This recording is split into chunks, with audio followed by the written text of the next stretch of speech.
Halo, salam jumpa lagi bersama Ibu Delvin. Mari kita awali pembelajaran kita kali ini dengan doa. Dalam nama Bapa dan Putra dan Roh Kudus, amin. Allah Bapa yang Maha Pengasih dan Penyayang, kami bersyukur dan berterima kasih atas hari yang baru ini. Kami mohon tuntunlah hati dan pikiran kami agar mampu menerima seluruh pelajaran hari ini dengan baik. Semuanya ini kami sampaikan lewat perantaraan Kristus Tuhan kami. Amin. Dalam nama Bapa dan Putra dan Roh Kudus. Amin. Halo anak-anakku sekalian semua. Hari ini kita akan belajar muatan ilmu pengetahuan alam. Tema 1, subtema 1, yaitu organ gerak hewan dan manusia. Organ gerak hewan dan manusia. Hewan dan manusia selalu bergerak untuk memenuhi kebutuhan hidupnya. Ada yang menggunakan tangan, kaki, sayap, sirip, atau otot perutnya. Alat gerak terbagi menjadi dua, yaitu alat gerak pasif dan alat gerak aktif. Alat gerak pasif berupa tulang, sedangkan alat gerak aktif berupa otot.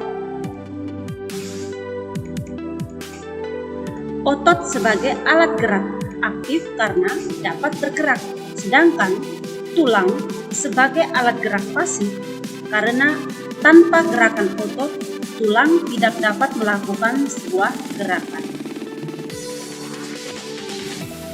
Alat gerak hewan dan fungsinya. Alat gerak hewan disesuaikan dengan aktivitas dan tempat hidupnya. Ada yang menggunakan tangan dan kaki, sayap, sirip, ataupun otot perutnya. Berdasarkan ada atau tidak adanya tulang belakang, hewan dikelompokkan menjadi dua, yaitu ada yang bertulang belakang atau vertebrata dan tidak ada tulang belakang atau avertebrata atau invertebrata. Alat gerak kelompok ikan. Alat gerak ikan adalah sirip. Selain itu, ikan juga mempunyai gurat sisi yang berfungsi untuk mengetahui tekanan air. Yang kedua kita lihat alat gerak kelompok amfibi. Alat gerak katak adalah kaki. Katak memiliki kaki belakang yang lebih panjang daripada kaki depan. Kaki belakang berfungsi untuk membantu katak saat berenang dan melompat.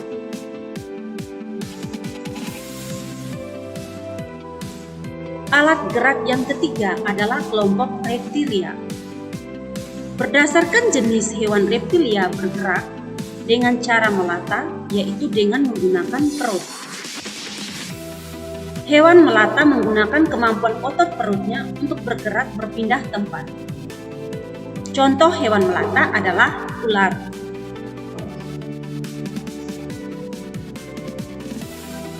Hewan reptilia lainnya seperti cicak, kura-kura, buaya, dan komodo bergerak dengan cara merayap atau merangkak. Yang berikut alat gerak kelompok burung. Beberapa jenis burung menggunakan sayap untuk terbang. Struktur tulang sayap memiliki rongga sehingga lebih ringan dan memudahkan burung untuk terbang. Namun, ada beberapa jenis burung tidak dapat terbang, misalnya penguin. Burung juga mempunyai kaki yang berfungsi untuk berjalan, hinggap pada dahan, atau mencengkram mangsa.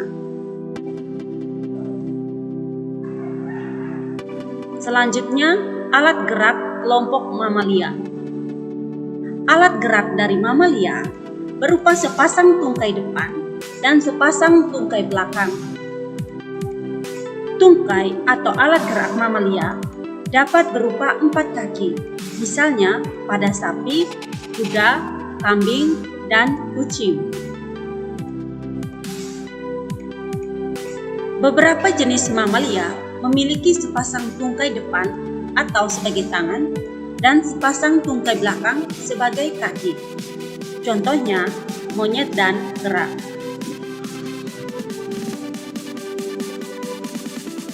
Ada mamalia yang tungkai depannya termodifikasi menjadi sayap sehingga dapat terbang, misalnya kelelawar.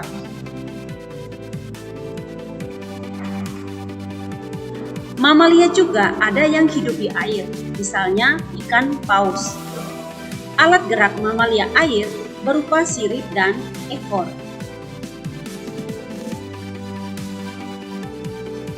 Alat gerak kelompok serangga.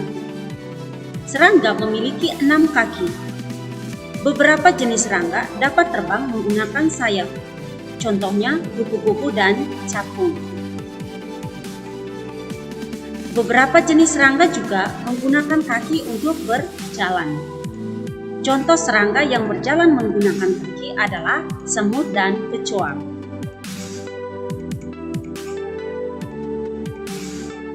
Berikutnya adalah perbandingan atau perbedaan antara alat gerak hewan vertebrata dan avertebrata. Perhatikan tabelnya. Kelompok hewan vertebrata memiliki tulang belakang, sedangkan pada hewan avertebrata tidak memiliki tulang belakang. Hewan vertebrata memiliki bagian tubuh yang umum, seperti kepala, leher, dan badan.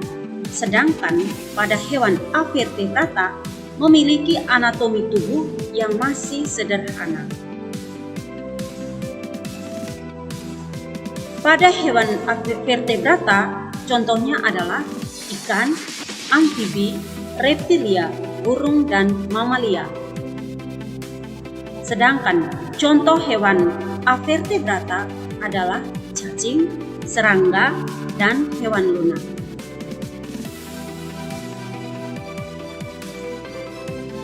Sekian dan terima kasih. Mari kita tutup pembelajaran hari ini dengan doa. Dalam nama Bapa dan Putra dan Roh Kudus. Amin. Terima kasih Tuhan untuk pembelajaran hari ini. Semoga bermanfaat bagi kehidupan dan masa depan kami. Semuanya ini kami sampaikan lewat kehadiran Kristus Tuhan kami.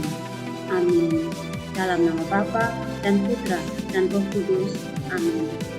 Sampai jumpa. See you next time.